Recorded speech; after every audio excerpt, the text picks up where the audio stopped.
ഇന്ന് നമുക്ക് എൻ്റെ വീടിൻ്റെ അടുത്തുള്ള പരളശ്ശേരി അമ്പലത്തിലേക്കൊന്ന് പോയിട്ട് വരാം കേട്ടോ. അപ്പോൾ ബസ്സിലാണ് പോണത്. 2-3 സ്റ്റോപ്പ് ഉള്ളൂ ബസ്സിൽ.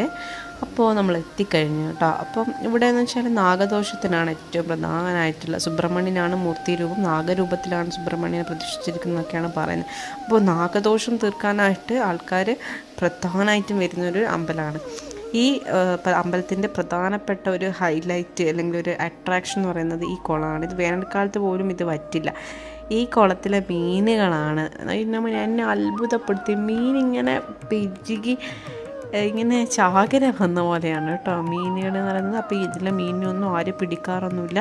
നമ്മളിങ്ങനെ കാലൊക്കെ വെച്ച് കൊടുത്ത് നമ്മളെ കാലിൻ്റെ അടുത്തൊക്കെ വന്ന് കടിക്കുകയൊക്കെ ചെയ്യും മീനുകൾ കേട്ടോ.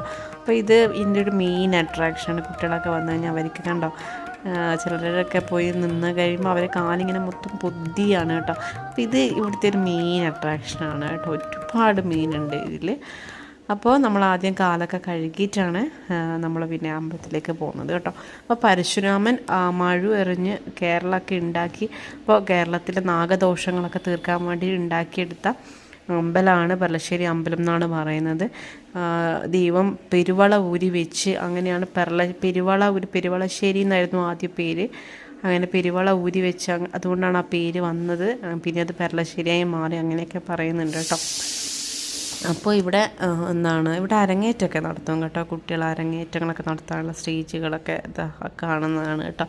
പിന്നെ ഞാനിങ്ങനെ പോയപ്പോൾ നല്ല ഭംഗിയുള്ള സുബ്രഹ്മണ്യനെ കണ്ട്. സുബ്രഹ്മണ്യൻ്റെ ഒരു മന്ത്രമൊക്കെ അവിടെ വാതിൽക്ക് തന്നെ വെച്ചിട്ടുണ്ടായിരുന്നു. മെയിനായിട്ടുള്ള സുബ്രഹ്മണ്യനാണെങ്കിലും ഇവിടെ ഭഗവതിയും ശാസ്താവും അതുപോലെ തന്നെ ഗണപതിയും ഒക്കെ ഉണ്ട് കേട്ടോ. അപ്പോൾ അയ്യപ്പൻ്റെ അടുത്ത് പോയി കഴിഞ്ഞാൽ നമുക്ക് ശാസ്താവിൻ്റെ അടുക്കുന്ന ഭസ്മാണല്ലോ കിട്ടുക. അപ്പോൾ അതൊക്കെ തൊട്ടു. അങ്ങനെ നമ്മൾ ഇവിടെ ഒരു കണ്ണാടി വെച്ചിട്ടുണ്ട്. അപ്പോൾ ചന്ദനമൊക്കെ കണ്ണാടി നോക്കി തൊട്ടു. പരളശ്ശേരിന് ഒരു വെടിക്ക് 2 പക്ഷി എന്ന് പറഞ്ഞാൽ പരളശ്ശേരി അമ്പലത്തിൽ പോയി തൊട്ടപ്പുറത്ത് കൃഷ്ണൻ്റെ അമ്പലമുണ്ട് കേട്ടോ. അപ്പോൾ കൃഷ്ണൻ്റെ അമ്പലത്തിലോട്ട് നമ്മൾ പോയി. അവിടുത്തെ ഒരു പ്രത്യേകത എന്ന് പറഞ്ഞാൽ ഈ കാണുന്ന ഉപ്പുമാവും കാപ്പിയാണ് കേട്ടോ. ചുക്ക് കാപ്പിയാണ്.